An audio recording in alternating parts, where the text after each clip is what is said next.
ये है वृत्तीय क्षेत्र की तीव्रता और वृत्तीय त्वरण में रिलेशन। ठीक है, कल निकालो वृत्तीय क्षेत्र की तीव्रता का फार्मूला। क्या निकाले थे? I=GM/R²। ठीक है, इस इक्वेशन नंबर 1 मान लो। वृत्तीय त्वरण का मान आप लोग पहले से जानते हो, G कितना होता है? GM/R²। ये दोनों फार्मूला एक जैसे दिख रहे हैं, जुड़ा हुआ है ना? तो समीकरण एक पदों से क्या लिख सकते हो? I=G। आसान है, ये भी कोई फॉर्मूला हो? ज्यादा प्रॉब्लम है तो प्रार्थना कब खत्म होगा सर? सर ये जल्दी मतलब रात होने वाला कब तक रहता है? ठंडी में। दो फार्मूला पढ़े हो आप लोग, वृत्तीय क्षेत्र की तीव्रता बल के रेट में पढ़े हो। उसका फार्मूला क्या था? I=GM/R² और वृत्तीय त्वरण पहले पढ़ चुके बेटा। वृत्तीय त्वरण इक्वल क्या होता है? G=GM/R²। इन दोनों के बीच में रिलेशन बैठाना था। तो देखो I का मान और G का मान एक बराबर है कि नहीं है? तो समीकरण एक पदों से क्या लिख सकते हो आप लोग? I=G। बस हो गया। अतः पृथ्वी के वृत्तीय क्षेत्र की तीव्रता किसी बिंदु पर वृत्तीय क्षेत्र की तीव्रता वृत्तीय त्वरण के बराबर होती है। वही नीचे में I=G का मतलब I क्या है? वृत्तीय क्षेत्र की तीव्रता वृत्तीय त्वरण, मतलब वृत्तीय क्षेत्र की तीव्रता वृत्तीय त्वरण क्या होता है? बराबर होता है। तो वही है इसमें। ठीक है, मान लो बिंदु O है जिस पर एक द्रव्यमान का एक पिंड स्थित है। ये बिंदु आपको दिख रहा है, ये जो पिंड दिख रहा है इसका द्रव्यमान क्या है? M। इसके केंद्र से R दूरी पर एक स्थित एक बिंदु P है। ये O है ना, इसका केंद्र क्या है? यही है। ठीक है, यहाँ से R दूरी पर एक पिंड है P। ठीक है, दिख रहा है? P पर वृत्तीय विभव के लिए व्यंजक ज्ञात करना है। तो यही जो पिंड दिख रहा है P, इसी के लिए हम लोग को वृत्तीय विभव का व्यंजक ज्ञात करना है।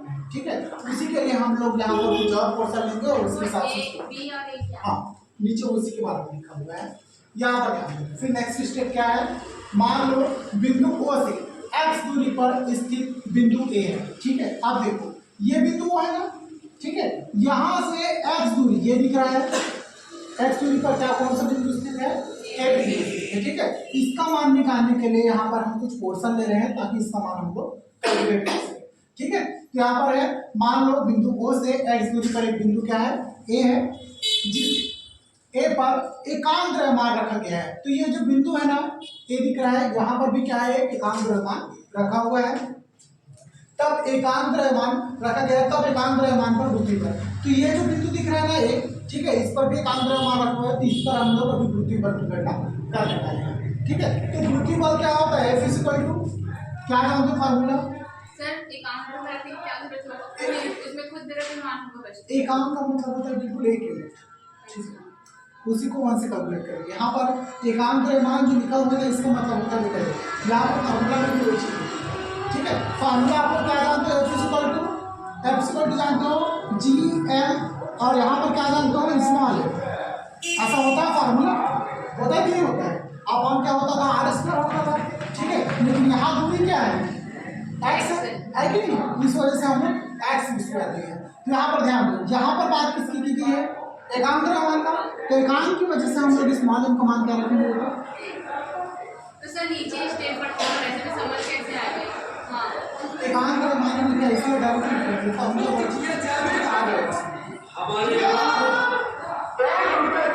अब एक तो इसके साथ मल्टीप्लाई करोगे तो धीरे धीरे में मान एक्सेस कर हो जाएगा। सर एक बार और क्या करो ना, वैसे समझ नहीं आएगा क्या मान नहीं आएगा अभी तो आने। अब ठीक है, चल आप ऐसा इक्वल टू क्या करो? GM अपॉन कितना हो गया? एक्सेस। ठीक है, नेक्स्ट स्टेप में क्या होता है? नेक्स्ट लिखना बिंदु A पर वृत्तीय क्षेत्र की तीव्रता। अब देखो ध्यान से, बिंदु A पर अभी A के लिए कैलकुलेट कर रहे हैं, यहाँ भी A के लिखेंगे। तो बिंदु A पर क्या कैलकुलेट किया हम लोग? वृत्तीय बल कैलकुलेट किए। तो वृत्तीय बल कितना होता है? इतना होता है। अब बिंदु A पर ही क्या करेंगे हम लोग? वृत्तीय क्षेत्र की तीव्रता निकालेंगे। वृत्तीय क्षेत्र की तीव्रता का फार्मूला क्या होता है? क्या होता है?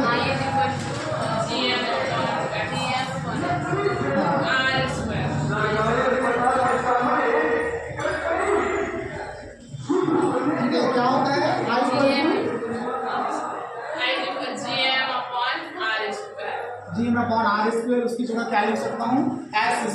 ठीक है, क्योंकि यहाँ से यहाँ तक की दूरी क्या है, x है। a के लिए फाइंड आउट कर रहे हैं, इस वजह से x लिख रहे हैं, ठीक है, लिखा हुआ है यहाँ पे a लिखा हुआ है ना, ठीक है, इस वजह से क्या लिखे हैं यहाँ पर x स्क्वायर लिखा है। ये देखो यहाँ पे बन गया आपका जो इक्वेशन बन गया,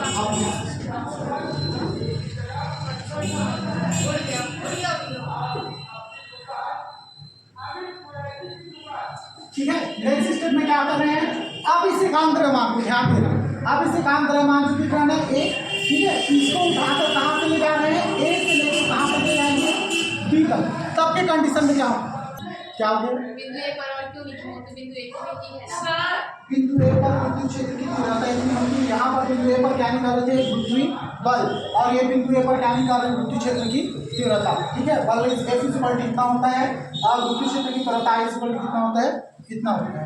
यहाँ पर देखो दिख रहा है, यहाँ पर क्या लिखते थे, I is equal to G M upon R square लिखते थे, आर क्या था, दूरी होती थी, होती थी कि नहीं होती थी, तो यहाँ पर दूरी कितना है, एक्स, ठीक है, इस वजह से क्या है, कौन सा क्या, ये infinite, sine of infinite, infinite का मतलब होता है अनंत, ठीक है, आगे बढ़ते जाए, पढ़े हो गए मैथमेटिक्स में, वो ट्रिग्नोमेट्रिक से वो में हाँ, आप ध्यान दो, चलो यहाँ पर हम क्या किए, बिंदु ए के लिए दो मान निकाले, सबसे पहला मान निकाले गुरुत्वीय बल के लिए, गुरुत्वीय बल के लिए क्या निकाले, G M upon X square, दूसरा मान निकाले इसी के लिए, किसके लिए, बिंदु ए पर ही गुरुत्वीय क्षेत्र की तीव्रता के लिए, ठीक है, आई स्क्वायर कितना निकाले, G M upon X square. Next condition देखना, अभी तक जितना मान कैलकुलेट किए, ठीक है, उसमें क्या था, जो पिंड था उसका पोजीशन कहाँ था, ए पर था, ठीक है। अब नेक्स्ट कंडीशन देखना, अब यदि एकांक द्रव्यमान को ए से बी तक सूक्ष्म दूरी dx तक लाया जाए, मतलब कि अब इसी एकांक द्रव्यमान को क्या करूं मैं, यहाँ से हटाकर हल्के से अंदर की तरफ ला रहा हूँ, मतलब कि ए से उसको बी तक क्या कर रहा हूँ मैं, ट्रेवल करवा रहा हूँ। ये डिस्टेंस बहुत ज़्यादा छोटा है, बहुत ज़्यादा छोटे डिस्टेंस को आपको किससे मेजर करते हो, डी लगा के मेजर करते हो, क्योंकि यहाँ पर मैं लिखा हूँ dx, ठीक है, dx तक ले जाया जाए तब विद्युत क्षेत्र द्वारा किया गया कार्य, तो कार्य इक्वल टू क्या हो जाता है, आप लोग जानते हो क्या होता है, बल गुणित विस्थापन। अब ये बहुत छोटा डिस्टेंस है ना, ठीक है, मुझे ये बताओ ये बहुत छोटा डिस्टेंस है कि नहीं dx, ठीक है, तो बहुत छोटा डिस्टेंस के लिए बहुत छोटा ही कार्य होगा कि नहीं होगा, ठीक है, और बल भी क्या होगा, छोटा, ठीक है, इनटू विस्थापन क्या हो जाएगा, विस्थापन यहाँ पर कितना है, यही है सूक्ष्म दूरी dx, ठीक है, इतना ही है ना। चलो अब यहाँ पर dw इज इक्वल टू क्या लिखोगे, f का मान कितना है आपके पास, gm अपॉन एक्स स्क्वायर, अरे कितना हो गया dx, ठीक है। नेक्स्ट स्टेप में नीचे लिखना, अतः एकांक द्रव्यमान, एकांक द्रव्यमान, अब इसका समाकलन करना पड़ेगा, एकांक द्रव्यमान अनंत से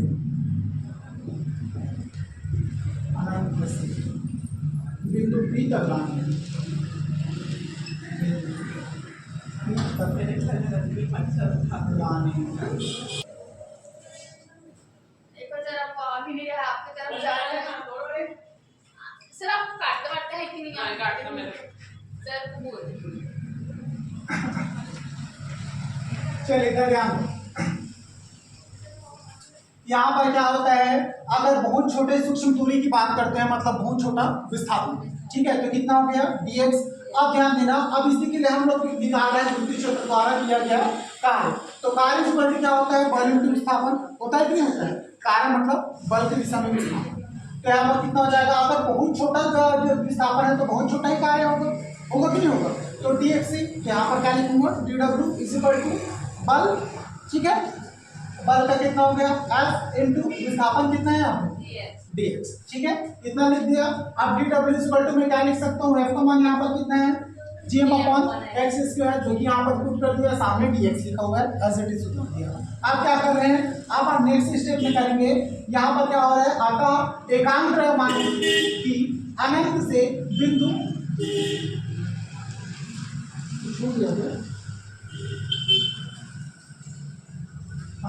एकांक द्रव्यमान को अनंत से बिंदु P तक लाने में किया गया कार्य। अब देखो, अब एक को हम लोग कहाँ मान के चल रहे हैं, स्पेसिफाइड डिस्टेंस नहीं है कहाँ पे, इसको हम लोग क्या मान के चले थे, x मान के चले थे, ठीक है, तो इसी बिंदु ए को कहाँ तक लाना है हमने, पी तक लाना है। तो यहाँ पर वही चीज लिखा है, अतः एकांक द्रव्यमान को अनंत से बिंदु पी तक लाने में गुरुत्वीय क्षेत्र द्वारा किया गया कार्य। मतलब कि ये जो कार्य है बहुत बड़ा हो सकता है, मतलब कि अनंत में है।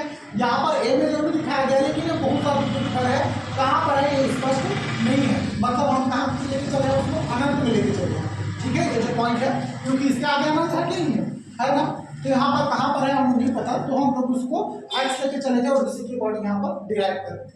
यहाँ पर वही वर्डिंग लिखा हुआ है, अतः एकांक द्रव्यमान को अनंत से बिंदु पी तक लाने में गुरुत्वीय क्षेत्र द्वारा किया गया कार्य, ठीक है। तो यहाँ पर एक गुरुत्वीय क्षेत्र होगा, ठीक है, जो बिंदु पी के आसपास होगा ऐसा सराउंडिंग में। तो ए का जो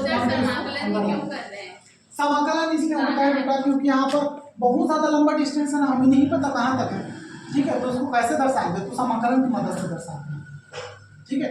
बहुत मैंने पहले भी बताया था, बहुत सारा वैल्यू का समेशन होता है या बहुत ज्यादा दूरी का समेशन होगा तो आपको समाकलन करना ही पड़ेगा, ठीक है। बहुत छोटा वैल्यू होता है तब उसका अवकलन करते हैं, ठीक है। ये बहुत बड़ा वैल्यू है। चलो तो इसको हम लोग क्या करते हैं, समाकलन करते हैं। अब ध्यान देना, यहाँ पर क्या होता है, इन दोनों पदों में मैं समाकलन कर दिया, ठीक है। तो डी डब्ल्यू का समाकलन कितना हो जाएगा, डब्ल्यू होता है नहीं होता है, होता है। चलो अब यहाँ पर ध्यान देना, यहाँ पर देखो जी अपन कितना लिखा है, एक्स स्क्वायर। अब ये जो एक्स है, ठीक है, ये एक्स है, ये कहाँ से कहाँ तक दूरी है इसका, देखो कहाँ से कहाँ तक है, यहाँ पर है। लास्ट दूरी क्या है, मान के चलो मैं इसको इनफाइनाइट ले सकता हूँ, ठीक है। तो कितना है, 0 से इनफाइनाइट है कि नहीं, ठीक है। मतलब इस पॉइंट से शुरू होगा अनंत तक, ठीक है। तो यहाँ पर इसका एक लिमिट पुट करूंगा मैं,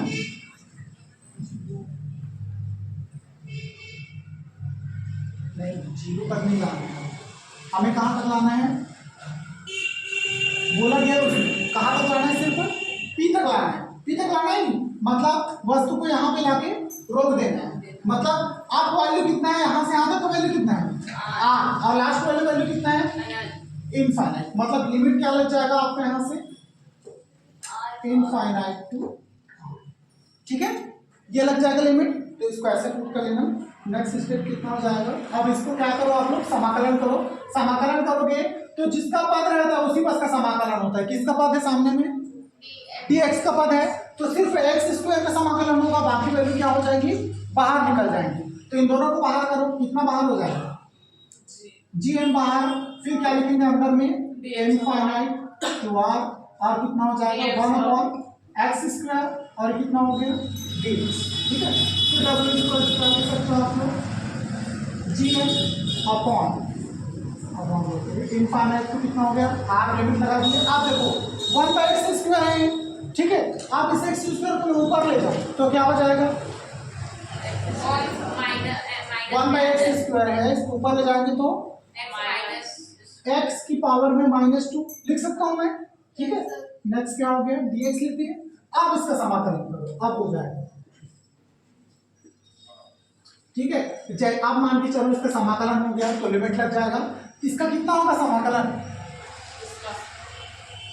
x⁻² का समाकलन क्या होगा, ये फार्मूला लगेगा x⁻n+1/n+1 कितना हो जाएगा, x⁻²+1/-2+1, ठीक है। चलो लिमिट क्या लग जाएगा इसमें, इनफाइनाइट टू आर, ठीक है। सबसे पहले कौन सा लिमिट पुट करते हैं,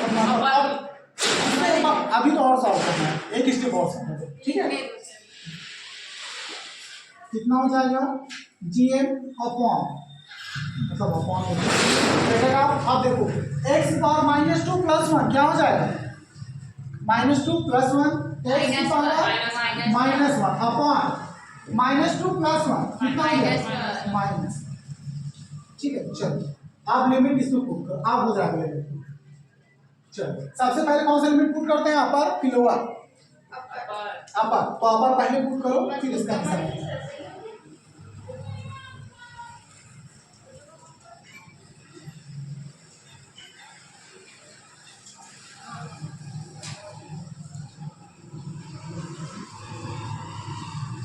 चलो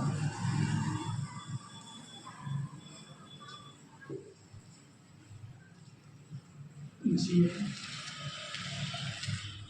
ठीक है, और क्या है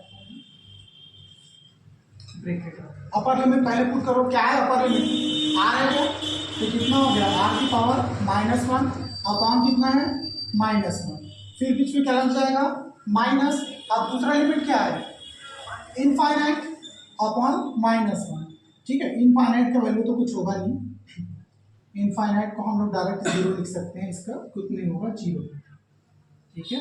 इनफाइनाइट का कोई डेफिनेशन नहीं है, तो यहाँ पर डायरेक्ट कितना हो जाएगा इसका वैल्यू GM, ठीक है। ये आप देखो यहाँ पे -1 है ना, इस माइनस को बाहर निकालो, ठीक है, यहाँ पे नहीं रखते इसको, बाहर निकाल लेते हैं, इस माइनस को बाहर निकालो कि कितना हो जाएगा W = -GM। आप ध्यान देना अंदर में क्या बचा R की पावर -1, ठीक है, ये तो 0 तो खत्म, इनफाइनाइट में 0 तो कुछ नहीं मिलेगा इसको। अब ये R की पावर -1 है ना, इसको मैं ऐसा लिख सकता हूँ क्या 1/R करके लिख सकते हैं, अपॉन इसको डायरेक्ट 1/R, अरे डायरेक्ट नहीं लिख, फिर कंफ्यूज, इसको 1/R लिख दो, ऐसा कर सकते हो, ठीक है। अब इसको ऐसा भी लिख सकता हूँ -GM अपॉन क्या लिख सकता हूँ, लिख सकता हूँ सर वो है क्या बोलते हैं वो डबल जीरो, हाँ अनंत में है उसीलिए उसको वो 0 क्यों है, हाँ अनंत है बेटा, अनंत को डिफाइन नहीं कर सकते, इस वजह से क्या ले लिया हम लोग 0 ले लिए, ऐसा अनंत का कोई वैल्यू नहीं होता है। सर वहाँ पर GM -2 लगा, उसको बाहर निकाल देते माइनस होगा, माइनस से प्राप्त अंदर में नीचे माइनस है ना, मतलब वैल्यू में यहाँ पर माइनस है, तो माइनस बाहर निकल इसको इस माइनस, ठीक है, ये आ गया।